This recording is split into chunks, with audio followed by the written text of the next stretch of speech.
గుణ పరిణాహి మనసో దుహానం సౌహార్దం పరిచితమివాథాపి గహనం వదానాం సౌభ్రాత్రాదనిష నిషేవ్యం శ్రవణయోః త్వమేవ శ్రీర్మహ్యం బహుముఖయ వాణీ విలసితం తర్కత్రయంతమర్మజ్ఞం ప్రబోధనపరాయణం జిజ్ఞాసుజన జీవాతుం శ్రీరంగార్య గురుం భజే. జై శ్రీమన్నారాయణ. ప్రియ భగవద్బంధువులారా, ధనుర్మాస వ్రతం 25వ రోజు.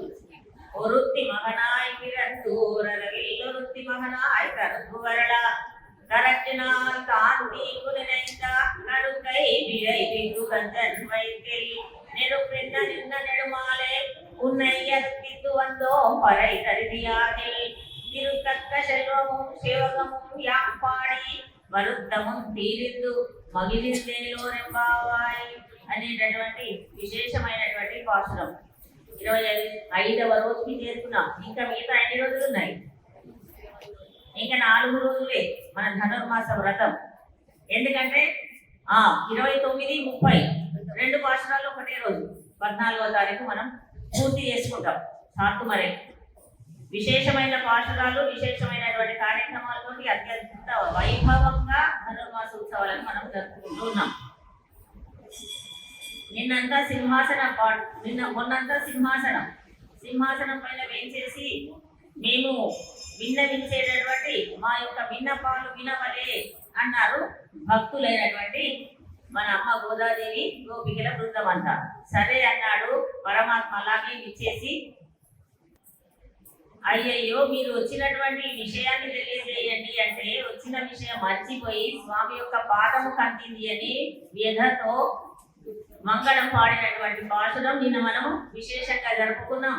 కోవెల నిండా దీపాలతోటి అత్యంత వైభవంగా దర్శించుకున్నాం. మనం పరమాత్మకి మనందరము కూడా మంగళాశాసనాన్ని పోతి అంటూ మనం కూడా ఇవ్వగలిగాం.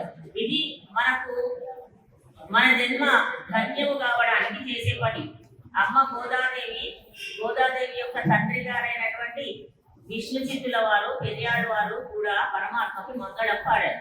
తండ్రి గారు మంగళం పాడారు కదా, అప్పుడు నిన్న గోదమ్మ వారు మంగళం పాడారు. అదే విధంగా మనమందరం కూడా చేయవలసిన కర్తవ్యం ఏమిటి అంటే పరమాత్మకు మంగళము పాడుతాయి. అయితే మీరు ఇంత శ్రమపడి వచ్చారు, ఏం కావాలో చెప్పండి అని అంటే మేము వచ్చిన ప్రధానమైన ప్రయోజనం ఏమిటి అంటే మీకు మంగళం పాడుటకే. వాళ్ళ ప్రధానమైనటువంటి ప్రయోజనం ఏమిటి? ఏమి కాంక్షించి వచ్చారు? లోకులందరి కోసమేంటి వ్రతం చేస్తుందమ్మ, తన కోసమా? ముందు లోకము కోసమే వ్రతం. లోకములో వర్షం కావాలన్నారు కనుక ఈ వ్రతాన్ని ఆచరిస్తున్నాము. లోకులకు నీవు ఇస్తానుకున్నటువంటి పనే ఇవ్వు. వ్రత సాధనాలను తీసుకోవడానికి వచ్చాము, నీవు కృప చేస్తే వాటిని కృప చేయి. కానీ మా యొక్క ప్రధానమైనటువంటి ప్రయోజనం ఏమిటి అంటే నీ యొక్క దివ్య పాదార విందములకు మంగళము పాడుతాయి, మంగళాశాసనము చేయుతాయి. మనము కూడా అంటే మన జన్మకి సార్థకత ఎప్పుడు అంటే పరమాత్మకు మంగళము పాడినప్పుడు. ఏ భగవన్ నీవు క్షేమంగా ఉండాలి అని మనము తలచినప్పుడు మన ఈ జన్మ సార్థకత అందుతుంది. అఖిలాండ కోటి బ్రహ్మాండ నాయకుడు ఎప్పుడంటే కలియుగ ప్రారంభం నుండి కలియుగంలో ఉన్నటువంటి మానవులందరినీ, జీవులందరినీ రక్షిస్తానని కదా 7 కొండల పైన వేచేసి ఉన్నాడు స్వామి. ఎలా ఉన్నాడు బాబు? అప్పటి నుండి నిల్చోనే ఉన్నాడు. ఎప్పుడన్నా అడిగామా? మనం 10 నిమిషాలు నిల్చుంటే ఎక్కడ కూర్చోవాలి, స్థలం ఏం చూసుకుంటాం. మళ్ళీ ఈనాడు ఏం తెలియజేస్తున్నారంటే శ్రీకృష్ణ పరమాత్మ యొక్క జన్మ రహస్యాన్ని తెలుపుతున్నారండి. పరమాత్మ యొక్క జన్మ రహస్యం ఏమిటి? ఎక్కడ జన్మించాడు, ఎక్కడ పెరిగాడు, ఎవరికి పుట్టాడు, ఎవరి దగ్గర పెరిగాడు. 2 తల్లుల ముద్దుల కొడుకు మన కన్నయ్య. ఒక తల్లి కోరుకుందటండి, నీవు నాకు బిడ్డడు వేయి జన్మించు అని కోరుకున్నదట. ఎవరు ఆవిడ? దేవకి.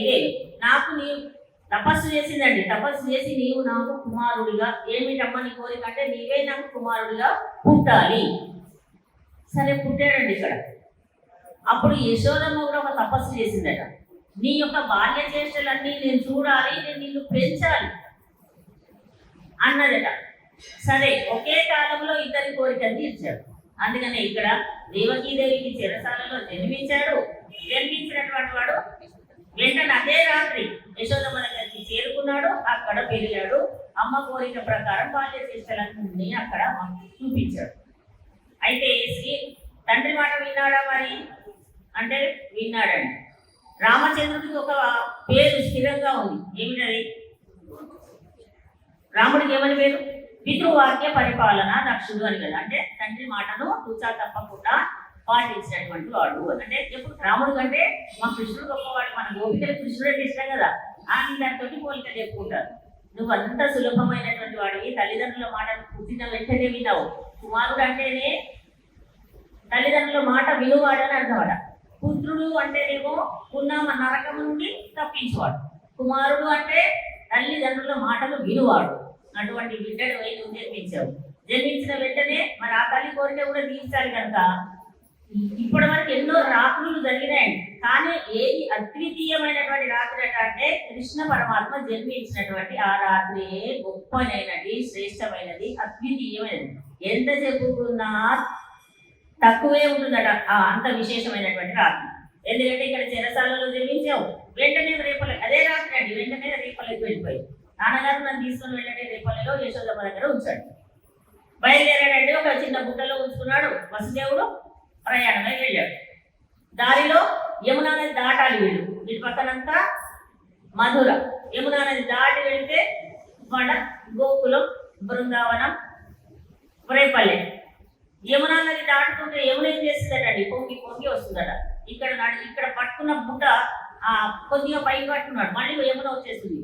సరే ఇంకా పైకి పట్టుకున్నాడు. తల మీద పెట్టుకుంటున్నాడు. అది ఆకా వస్తుందటండి. అయ్యో నేను మునిగిపోతానేమో. మళ్ళీ కొద్దిగా కింది దించాడు. వచ్చినటువంటి యమునా నది చిన్ని కృష్ణుని పాదాలను తాకి అప్పుడు ప్రశాంతంగా పక్కకు జరిగి దారి ఇచ్చిందట.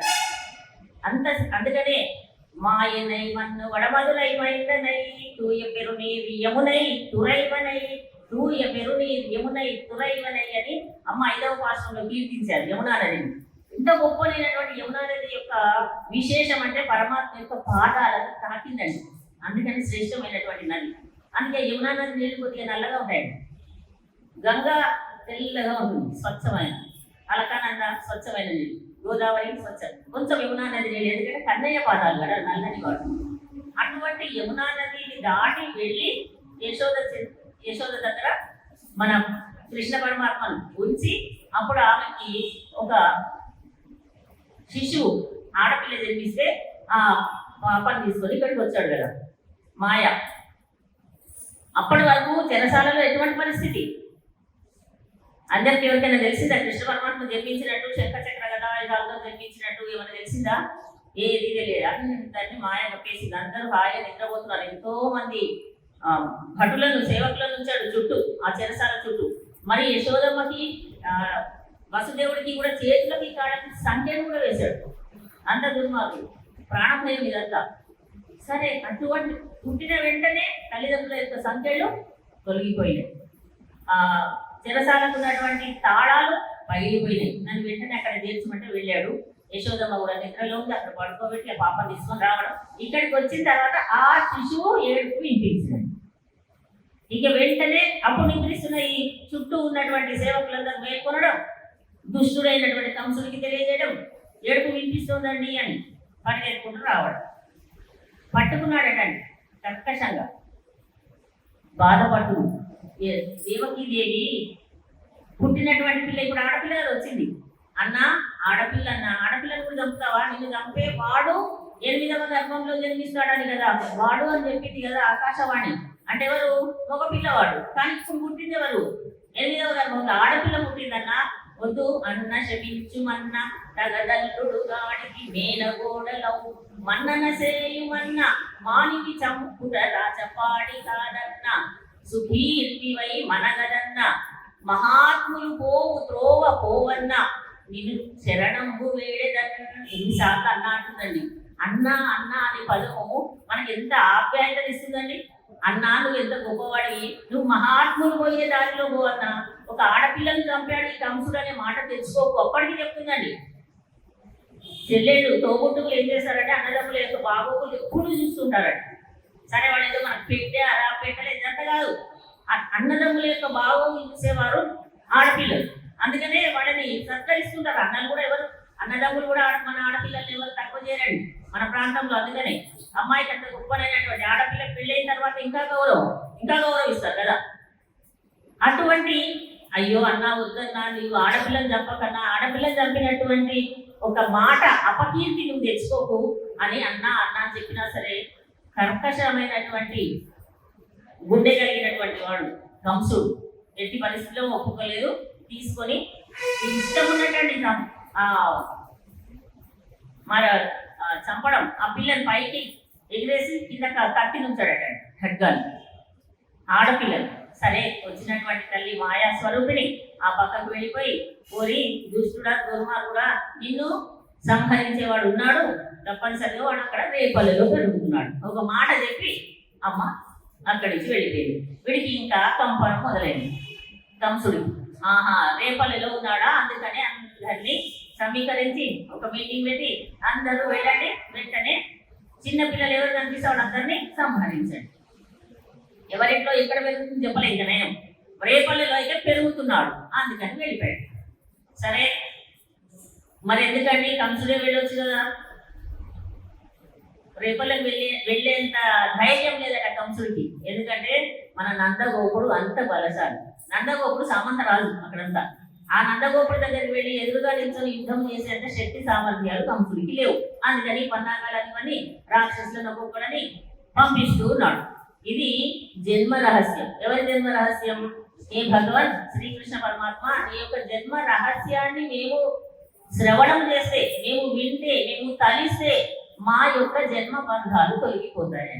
మన యొక్క జన్మ బంధం ఎప్పుడు తొలగిపోతుందట అంటే పరమాత్మ యొక్క జన్మ రహస్యాన్ని మనము శ్రవణము చేసినప్పుడు, మననము చేసినప్పుడు మనకు తొలగిపోతుంది అని ఎంత విశేషమైనటువంటి పాఠశాల. ఒక తల్లికి జన్మించావు, మరొక తల్లి దగ్గర పెరిగి పెద్దవాడి అయ్యావు. ఈ తల్లికేమో జన్మించిన ఆనందాన్ని ఇచ్చావు, ఆ తల్లికేమో బాల్య దేశాలన్నీ దర్శింపజేసి ఆనందాన్ని ఇచ్చినటువంటి వాడివి. నీవు సామాన్యులైనవి కావు, నీ జన్మంతా మాకు తెలుసు, మా జన్మ రహస్యం అంతా నీకు తెలుసు చెప్తుంది అమ్మవారు. అందుకని మన ఆధ్యాత్మిక క్షేత్రంలో ఉండాలంటే, భగవంతుని వైపు వెళ్ళాలంటే భక్తి మార్గం ఒకటి ముఖ్యమైనది కదా. భక్తి మార్గం సాధన చేయాలి, అదేవిధంగా కర్మయోగం కావాలి, జ్ఞానయోగము కావాలి. ఈ వీటితో పైకి ఉంటే సరిపోదండి, నీ జన్మ రహస్యం కూడా తెలియాలి మాకు. అందుకని ఈ రోజు నీ యొక్క జన్మ రహస్యాన్ని గురించి పాడుతూ ఉన్నారు. అయితే అటువంటి సౌకర్యాన్ని కూడా ఇచ్చారు కదా, మన చుట్టూ ఉన్న వాళ్ళు మనల్ని ప్రోత్సహించేటటువంటి అవకాశాన్ని ఇచ్చారు కదా. స్వామి నీకు మరొక కృతజ్ఞత నమస్కారం అని చేసుకోగలగాలి. ఇటువంటి ఈ జన్మ రహస్యాన్ని వింటే మా యొక్క కర్మబంధాలన్నీ తొలగిపోతాయి కనుక హే భగవాన్ నీ యొక్క జన్మ రహస్యాన్ని ఈరోజు మేము పాడుతాము అని పాడుతున్నాం. అయితే గోపికలందరూ కూడా అప్పుడు కృష్ణ పరమాత్మను దర్శించి వాళ్ళు జన్మ రహస్యం తెలుసుకున్నారు, ప్రత్యక్షంగా దర్శించి కదా. భగవానుని అవతార రహస్యాన్ని వాళ్ళు ఎలా తెలుసుకున్నారు? అప్పుడున్న గోపికలు, కృష్ణుని కాలంలో ఉన్న గోపికలు పరమాత్మను దర్శించి వాళ్ళు అవతార రహస్యాన్ని తెలుసుకున్నారు. మరి ఇప్పుడు గోదమ్మ తల్లి అర్చ రూపంలో ఉన్నటువంటి స్వామిని దర్శించి ఆ అప్పటి అవతారాన్ని ఇప్పుడు స్మరిస్తున్నారు. అట్లా స్మరించినా కూడా, ప్రత్యక్షంగా దర్శించి స్మరించిన మన జన్మ కర్మలన్నీ తొలగిపోతాయి.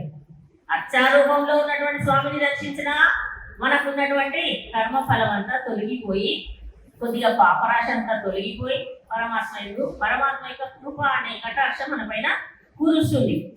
అర్చారూపంలో ఉన్నటువంటి స్వామిని మేము అర్చిస్తూ ఇవన్నీ విషయాలు చెప్తుంది కదమ్మా. ఎవరికి చెప్తుంది? ఇప్పుడు మళ్ళీ అప్పుడప్పుడు మనం అక్కడికి వెళ్ళాలి. అమ్మ ఎక్కడ చెప్తుంది? ద్వాపరయుగమా కలియుగమా? కలియుగంలో కృష్ణ పరమాత్మ ఉన్నాడా?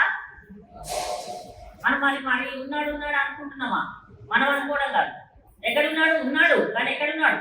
ఎక్కడంటే అక్కడ ఉన్నాడు. ప్రహ్లాదు చెప్పాడు అప్పుడు. మరి ఇప్పుడు మనం విశ్వసిస్తే ఉంటాడు. మన ఎదురుగా ఉన్నాడా? ఉన్నాడు. విగ్రహ రూపంలో ఉన్నాడు, అర్చా రూపంలో ఉన్నాడు. మనం అర్చించుకుంటున్నాం. అందుకని మాట్లాడుతున్నాడు. మనం మాట్లాడాడు కదండి. ఎందుకు ఉన్నట్టు మాట్లాడేవాడండి. అర్చా రూపంలో ఉన్నటువంటి స్వామి కూడా మాట్లాడాడు. మనకు తెలుసు కదా, తొండమాన్ చక్రవర్తి ఉన్నాడు. తొండమాన్ చక్రవర్తితో ప్రతిరోజు 7 కొండల వెంకటేశ్వర స్వామి మాట్లాడేవాడు. సరే ప్రతిరోజు ఆయన కూడా పాపం అర్చన మంచి భక్తితో ఉన్నాడు. బంగారు పువ్వులతోటి పుష్పాలతో అర్చన చేసేవాడు తొండమాన్ చక్రవర్తి, అంత గొప్ప భక్తుడు. సరే ఒకసారి శత్రువులందరూ వచ్చేసారట యుద్ధానికి, రాజ్యం వేసి దండెత్తి వచ్చారు, తెలవకుండా వస్తారు కదా అప్పుడు. వెంటనే ఏం చేయాలి, ఏ సమస్య ఉన్నా వెంకటేశ్వర స్వామి దగ్గర పరిగెత్తి పోయి చెప్పేవాడు తొండమాన్ చక్రవర్తి. నీకు ఏం కావాలన్నా నేను ఇస్తానులే అనేవాడు. ఎందుకు? ఆకాశరాజుకి తమ్ముడు కనుక, బంధుత్వం కూడా ఉంది కదా. తొండమాన్ చక్రవర్తి ఏమవుతాడు, వెంకటేశ్వర స్వామికి మామగారికి తమ్ముడండి, చిన్న మామగారు. సరే అయ్యో చక్రవర్తి భక్తుడు, ఏమైంది అంటే ఇట్లా రాజ్యం మీదకి మా పక్క రాజ్యం వాళ్ళందరూ దండెత్తుకుంటూ వచ్చారు, సైన్యం ఏమి సిద్ధం కాలేదు, నా దగ్గర ఏం ఆయుధాలు లేవు ప్రస్తుతము, నీ శంఖము చక్రం ఇచ్చేసేవా అంటే శంఖ చక్రాలు ఇచ్చేసాడు వెంకటేశ్వర స్వామి. ఎవరికి? తొండమాన్ చక్రవర్తి. సరే తీసుకువెళ్ళు నాయన. తీసుకువెళ్ళాడు. అంటే యుద్ధం చేశాడు, రాజ్యాన్ని కాపాడుకున్నాడు. కానీ మళ్ళీ శంఖము పరమాత్మ యొక్క వెంకటేశ్వర స్వామి యొక్క శంఖ చక్రాలు మళ్ళీ తెచ్చియాలి కదా, తెచ్చేయలేదు, మర్చిపోయాడు, అంతే అట్లా ఉండిపోయాడు. సరే ఒకసారి ఒక బ్రాహ్మణోత్తముడు యాత్రలకు వెళ్తున్నాడట, తీర్థయాత్రలకు వెళ్తున్నానండి. భార్యనేమో గర్భవతి, భార్యను తీసుకొని వెళ్ళలేను, మా భార్యను పిల్లలు, అప్పటికే 2 పిల్లలు, ఈ పిల్లలను మా భార్యను కాస్త చూస్తుంటాడని రాజుగారికి అప్పచెప్పి వెళ్ళేవారట. అట్లా బ్రాహ్మణోత్తముడు అంతా రాజుగారికి అప్పచెప్పి ఈమె యొక్క బాగోగులు చూడవలసింది, ఒక 3 నెలల కాలంలో నేను తిరిగి రాగలను, 3 నెలలు చూడండి అంటే సరే అన్నారు. ఆవిడకు ఒక గదిని ఏర్పాటు చేశాడు, సేవకులను ఇచ్చారు, ఆవిడని ప్రతిరోజు చూస్తుండండి, కావాల్సినటువంటి వస్తు సామాగ్రి ఇవ్వండి అంటే సరే ఇస్తున్నారు. తర్వాత మళ్ళీ సేవకులు గుర్తు చేస్తే కదా, మళ్ళీ చేయలేదు, మర్చిపోయారు, రాజుగారు మర్చిపోయారు, సేవకులు కూడా అటు వెళ్ళలేదు. ఆవిడ తర్వాత ఈ భర్త గారు వచ్చారు యాత్రలు పూర్తి చేసుకొని. వచ్చిన తర్వాత రాజుగారి దగ్గరకు వచ్చారు తొండమాన్ చక్రవర్తి గారు, ఏది మా భార్య పిల్లల్ని పంపించారు. అప్పుడు గుర్తొచ్చిందండి, అయ్యయ్యో రాజ్య పరిపాలన ఈ దృష్టిలో ఉండి నేను అసలు మర్చిపోయాను, సేవకులను తెచ్చి అప్పుడు మీకు అమ్మయ్యాను కదా 3-4 నెలల కింద, ఆవిడ మర్చిపోయిందా, ఇస్తున్నారా నీకు కావాల్సిన సామాగ్రి అంతా. మహారాజు నేను కూడా మర్చిపోయాను. పరిగెత్తిపోయి చూస్తేట బ్రాహ్మణోత్తములు, అప్పుడు బ్రాహ్మణులు మనిలా బయటికి రాలేదు, అలాగే ఉండి ఆ గదిలోనే ఆ ఇంట్లోనే ఆహారం లేక నీరు లేక క్షీణించి పరపడి అక్కడ అట్లా పడి ఉన్నాయట అస్థికల్లో. మనం చేసే గొప్ప పనులు. అప్పటి నుంచి నేను ఇంకా మాట్లాడాను ఆయన అంటే, అయ్యయ్యో నా వలన మిగతా ప్రజానికానికి అంతటి కూడా ఇప్పుడు అందరూ తొండమాన్ చక్రవర్తి నిలుచుకోవడమే కదా అంటే, కాదు కోరిన కోరికలు తీరుస్తగానే ప్రత్యక్షం మాట్లాడను, శంఖము చక్రము నా ఆయుధాలు అంటే ఇవ్వను, అని నేను ఇలా శిలా విగ్రహం లాగానే ఉంటాను, కానీ ఉంటాను, నేను కోరిక తీరుస్తానని చెప్పాడు కనుక అటువంటి పరమాత్మ ఈ కృష్ణ పరమాత్మ కూడా అందుకనే మన పైన కోపగించుకొని మాట్లాడనని నీలాదేవి గృహంలోకి వెళ్ళి ఉన్నాడు. అందుకని పరమాత్మకే మన భక్తుల ఎందుకు కృప కలిగేటట్టు చేస్తున్నామా? మన ప్రవర్తన ఎట్లుంటుందంటే, ఒక 4 సార్లు మాట్లాడితే ఇంకా చులకన, మనవాడే వెంకటేశ్వర స్వామి ఇస్తే నేనే అడుగుతుంది అన్నట్టు అయిపోతుందని పరమాత్మనే మాట్లాడకుండా అలా నిశ్చలంగా ఉండిపోయాడు. అటువంటి రహస్యాలు ఇవన్నీ. ఎందుకని మాట్లాడడం లేదు? దేవుడు అంటే ఒకప్పుడు మాట్లాడినట్టే అవన్నీ కూడా కథలు కావు, నిజమైనటువంటి చరిత్ర, వెంకటేశ్వర స్వామి చరిత్ర అద్భుతమైనటువంటి చరిత్ర అండి. అందుకని అటువంటి నీ యొక్క జన్మ రహస్యాన్ని తెలుసుకొని పాడడానికే మేము ఈరోజు ఇచ్చేసాము అని పాడుతూ ఉన్నారు మన గోపికలంతా కూడా.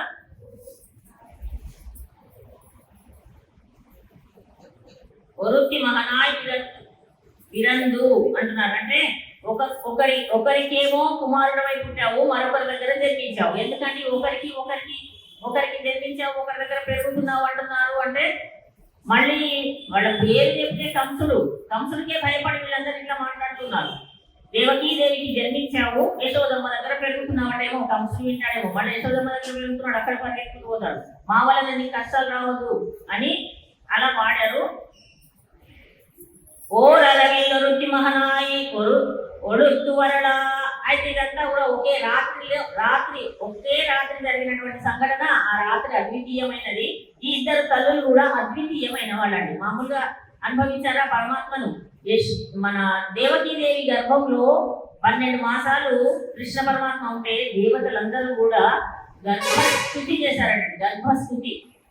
దేవకీదేవి ఎంత అదృష్టవంతురాలండి అని దేవతలందరూ ఒకసారి వచ్చి అక్కడ గర్భానికి నమస్కారం చేసి స్థుతి చేశారట. పరమాత్మ దివ్య మంగళ విగ్రహము ఇక్కడ ఉన్నాడు అని. అటువంటి తల్లి దేవకీదేవి. మరి యశోదమ్మ దగ్గర పెరుగుతూ ఏం జరిగింది? మను తిన్నాడు ఒకరోజు. మను తింటే ఎవరు చెప్పారు? పోయి అమ్మమ్మ యశోదమ్మ చూడు మన కృష్ణుడు కన్నయ్య మట్టి తింటున్నాడు. వాళ్ళ రాముడు చెప్పాడు. ఎందుకు మన ఇంట్లో ఇంత పాలు పెరుగు వెన్న నెయ్యి ఇవి కాదని మళ్ళీ ఆ పక్కింటికి ఈ పక్కింట్లో అందరి ఇంట్లో చేస్తున్నావు కదా, వెన్న మిగడలు తింటున్నావు, ఇది సరిపోలేదనా? మన్ను తిన్నావు ఎందుకురా అని అంటే, అందుకేనండి మన దగ్గర మన మన భారతదేశంలో మన మధురలో మన గోకులంలో కృష్ణ పరమాత్మ మన్ను తిన్నాడనే మన ఈ నేలకి ఒక మధురమైనటువంటి ఒక సువాసన ఉంటుందండి. గమనించారు ఎప్పుడైనా?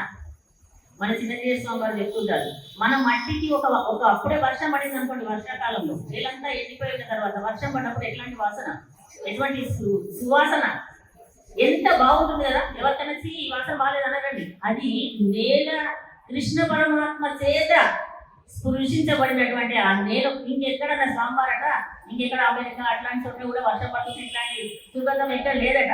అది మన మన భాగ్య విశేషం, మన భారతదేశం యొక్క విశేషం. పరమాత్మ ఇక్కడి మట్టిలో ఆడుకున్నాడు, ఇక్కడ నదిలో ఆడుకున్నాడు, ఇక్కడ కొండలలో ఆడుకున్నాడు, ఇక్కడ గోవర్ధన పర్వతం దగ్గర ఆడుకున్నటువంటి స్వామి ఆయన మట్టిని కూడా రుచి చూశాడు కనుక అంత మధురంగా ఉంటుందట, అంత సుగంధం కలిగి ఉంటుందట అండి మనం ఆ నేలంతా కూడా. అయితే బలరాముడు చెప్పగానే తల్లి యశోదమ్మ ఏం చేసింది? మన్ను తింటావా? నోరు తెరుచు. తినలేదన్నాడు. తినలేదంటే నోరు చూపించు. మనం నోట్లో ఏం కనిపించింది? చిన్న మన్ను ఏం కనిపించలేదు. ఏం కనిపించింది? 14 భువన పాండవులు మొత్తం మొదలు అన్ని కనిపించాడు. కలయో వైష్ణవ మాయయో ఇతర సంకల్పార్థమో యశోదాదేవి కానో బాలకుడెంత ఈతని ముఖస్థంపై అజాండంబు ప్రజ్వలమయ్యుండుటకి విహేతువో మహాశ్చర్యంబు చింతింపగన్నది. మూర్చబడిపోయింది తల్లి. ఇతడు అసలు నా కొడుకేనా? వాడు బొజ్జెంతుంటుంది, చిన్నగా చిన్న పిల్లవాడు. మన్ను తినే వయసులో పిల్లలంటే ఎంతుంటారండి. అటువంటి వీడి పూజలో అన్ని భువన బాణాలు, సూర్యుడు చంద్రుడు సమస్తం కనిపిస్తున్నాయి ఏంటి అని దర్శించినటువంటి గొప్ప అద్వితీయురాలైనటువంటి తల్లి యశోదమ్మ తల్లి. యశోద అంటేనే ద్వాదశ అష్టాక్షరి మంత్రం అని ఇవాళ విశేషం అండి. ఇవాళ 2 మంత్రాల యొక్క విశేషం. ఈ వృత్తి మహానాయి పాల్చడానికి 2 విశేషమైనటువంటి మంత్రాలు ఉన్నాయి. మనం మంత్ర రాజం అష్టాక్షరి మంత్రం ఒకటి ఉందా? అష్టాక్షరి మంత్రానికి ఎన్ని అక్షరములు? ఎన్ని అక్షరములు? 8 అక్షరములు. అష్టాక్షరి మంత్రానికి 8 అక్షరములు. ద్వాదశ అక్షరి అని ఒక మంత్రం ఉంది. ద్వాదశ అంటే ఎంత? సంఖ్య. 12 అక్షరములు కలిగిన మంత్రం మరొకటి, అది వాసుదేవ మంత్రం అంటారు. ఇవి 2 శ్రేష్టమైన మంత్రాలు. ఇవాళ రోజు కలుస్తున్నారు మన వాళ్ళు. ఓం నమో భగవతే వాసుదేవాయ, ఇది ద్వాదశ అక్షరములు కలిగినటువంటి వాసుదేవ మంత్రం. ఓం నమో నారాయణాయ అష్టాక్షరి మహామంత్రం, దివ్య మంత్రం. ఇవి 2 అంటే ఇద్దరు తల్లులు అంటే 2 మంత్రాలు అని అర్థం. ప్రతిరోజు ఒక నామము ఒక మంత్రాన్ని చెప్పారు. ఇవాళ ఇద్దరు తల్లులు అని చెప్తున్నారు అంటే 2 మంత్రములు మనకు విశేషమైన మంత్రములు. వాటిని స్మరించాలి, పఠించాలి, మననం చేయాలి అని అర్థం. అయితే కంసుని యొక్క విజయపిత్తు కరక్కిన కాంతియునినైంద కరుకై విజయపిత్తు అంటే కంసుని యొక్క ఆలోచన అంతా కూడా తలకిందు చేసినటువంటి వాడు. కంసుని ఆలోచన ఏమి? చంపాలి చంపాలి చంపాలి. ఎవరిని? కంసుడు ఏమనుకుంటున్నాడట? కృష్ణుడి మరణం ఎప్పుడు చూసినా కృష్ణుడి మరణం అనుకుంటూ తిరుగుతున్నాడట. కృష్ణుడి మరణం అంటే ఏమిటి అర్థం? ఓహో, పరమాత్మ ఏమనుకున్నాడు? ఓహో, కృష్ణుడి చేత మరణం కావచ్చు, విభక్తి ప్రత్యయాలను లోపింపజేసాడు, చేతంతో ఉడకతో ఉండాలి కదా, అవి మర్చిపోయాడు పాపం హడావిడు ప్రాణాల మీద భీతితోటి అని.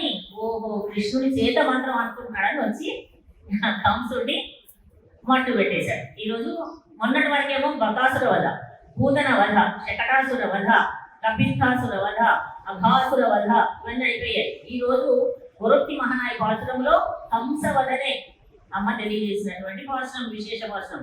కంజన్ వైకిల్ నెరుపెంద నింద నెడుమాలే అని కంసుని కడుపులో కంసుడు ఏమనుకున్నాడంటే ఆ పుట్టినటువంటి బాలకుడి కడుపులో నేను చిచ్చునై ఉన్నాను అనుకుంటున్నాడు. కానీ కాదు, కృష్ణుడే 12 సంవత్సరాల వయసు కంసుడి కడుపులో చిచ్చై ఉన్నాడు, సంహరించాడు.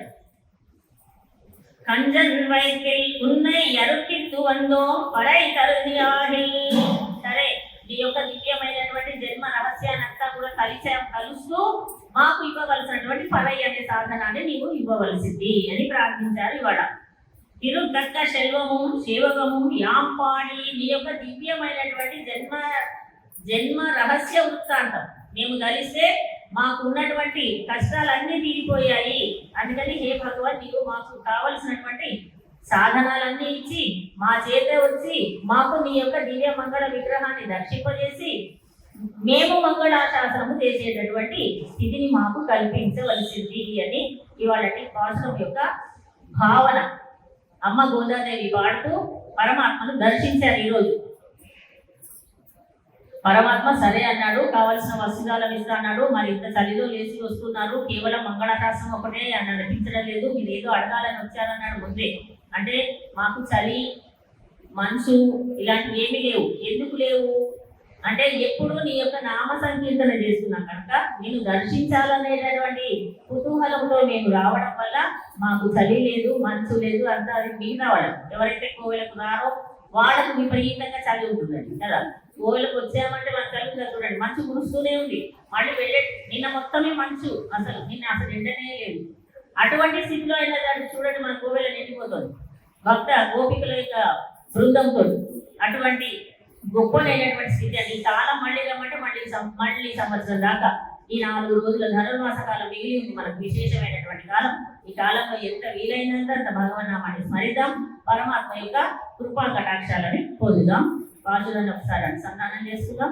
ఒరుత్తి మహనాయ్ పిరందు ఓరలవి ఒరుత్తి మహనాయ్ ఒరుత్తి వరళ நரக்கினால் தான் தீங்கு நினைந்தா கருத்தை பிழைப்பித்து கஞ்சன் வைத்தே நெருப்பென்ன நின்ற நெடுமாலே உன்னை அறுப்பித்து வந்தோம் படை தருதியாகி திருத்தக்க செல்வமும் சேவகமும் யாம்பாடி வருத்தமும் தீரிந்து மகிழ்ந்தேலோரெம்பாவாய் நீடா துங்கஸ்தன கிரிதடி சுத்தமுத்போத்ய கிருஷ்ணம் పారాత్యం స్వం సువిశిష్టసిద్ధమధ్యాపయతి స్వోచ్ఛిష్టాయాం సజనిగళితం యామలాకృత్య పుంతే గోదా తస్యై నమః భూయ ఏవాస్తు భూయః.